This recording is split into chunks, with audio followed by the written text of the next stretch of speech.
Réduire la pression fiscale sur les salariés et retraités de la classe moyenne, une réforme prospective engagée par le gouvernement dans le but d'améliorer le pouvoir d'achat. Les modifications qui devraient être réglementées dans le projet de loi de finances de 2023 concernent une augmentation du taux de déduction arbitraire pour les frais liés à un emploi ou à un travail de 20% à 35%, une décision concernant les personnes dont le revenu total annuel imposable est inférieur ou égal à 78 000 dirhams. Toutefois, ce taux fortuit est fixé à 25% pour les personnes dont le revenu annuel total imposable est supérieur à 78 000 dirhams, le plafond de la déduction étant relevé de 3 000 à 35 000 dirhams.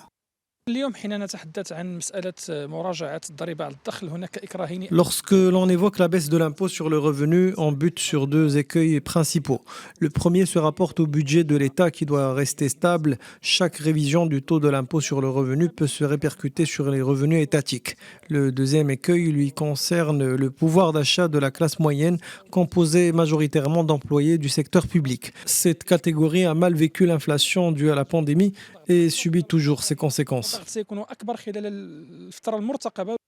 Améliorer le revenu des salariés du secteur public en réduisant l'impôt sur le revenu est une mesure insuffisante selon les salariés, d'autant plus qu'elle survient dans un contexte de crise aussi bien à l'échelle nationale que mondiale.